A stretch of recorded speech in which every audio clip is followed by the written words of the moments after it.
All right, this is some wild stuff. Donald Trump's chief of staff, Susie Wiles, does not do interviews often, but she just gave a shockingly candid interview in which she exposes Elon Musk's drug addiction. She said she was surprised when USAID was unilaterally slashed by Elon Musk. She talks about Donald Trump's personality defects and J.D. Vance's political evolution. Just for a sneak peek, it says, over the course of 11 interviews, Ms. Wiles offered pungent assessments of the president and his team. Mr. Trump, quote, has an alcoholic's personality. Vice President J.D. Vance has, quote, been a conspiracy theorist for a decade, and his conversion from Trump critic to Trump ally was not based on principle, but was, quote, sort of political, because he was running for Senate.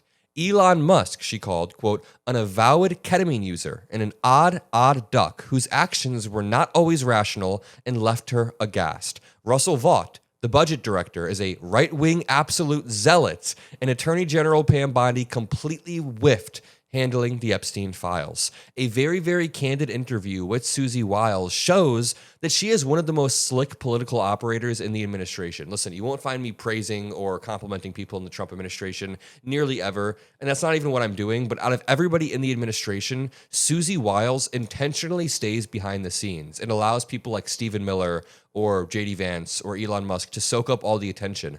Susie Wiles does not do that many interviews because she knows that she has more power behind the scenes. They call her the Ice Maiden because she's the first ever woman chief of staff, and she's known as the only person in the entire White House who has at least a little bit of control over Donald Trump. This interview talks about how, due to growing up with an alcoholic father, who her and her mother had to do interventions with a dozen times, she knows how to deal with men with very abrasive, strong, abusive personalities. The interview then talks about, due to her experience handling these men, she's able to have a unique, way of operating in the White House and in U.S. politics when Donald Trump is now that quote-unquote like nearly alcoholic man, even though he doesn't drink. But the Elon Musk part I want to start off with, and then we can go through the article and potentially read some other areas. But the Elon Musk part I found uniquely interesting and chilling because she goes into detail about how she didn't even know USAID was being cut. Elon Musk did that unilaterally, illegally, without Congress,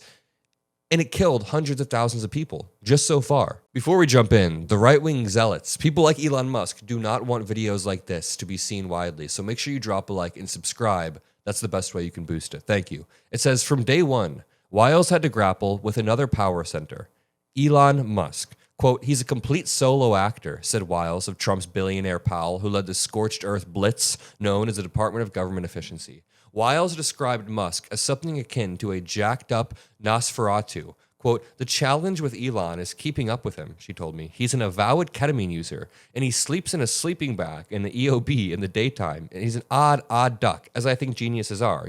It's not helpful, but he is his own person. Musk triggered the first true crisis of the Trump presidency and an early test for Wiles. Trump's chief was shocked when the SpaceX founder eviscerated the United States Agency for International Development.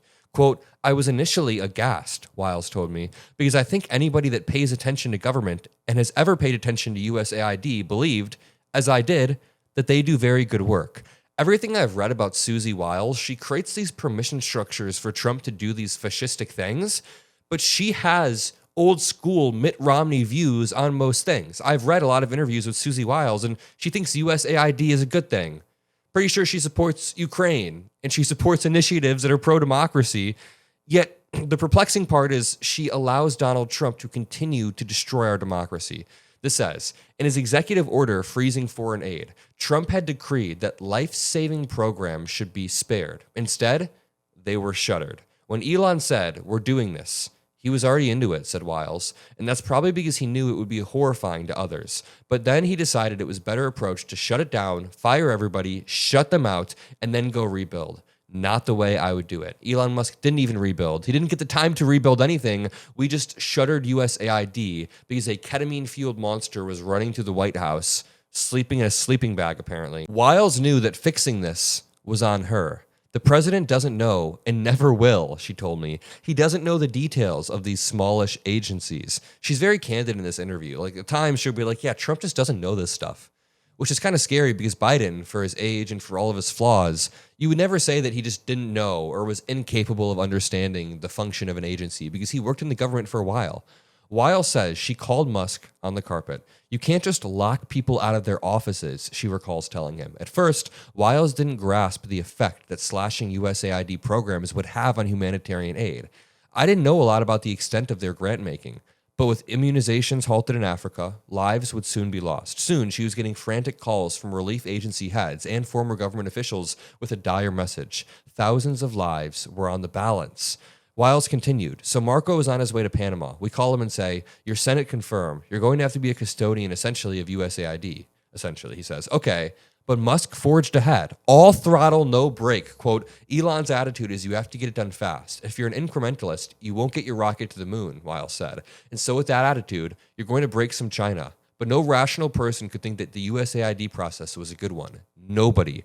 Yeah, maybe having ambitious ideas in the engineering/technology industry is fine, but maybe in the middle of a drug-fueled rampage, you shouldn't, quote-unquote, ambitiously slash a humanitarian service. The shuttering of USAID crippled the president's emergency plan for AIDS relief, or PEPFAR.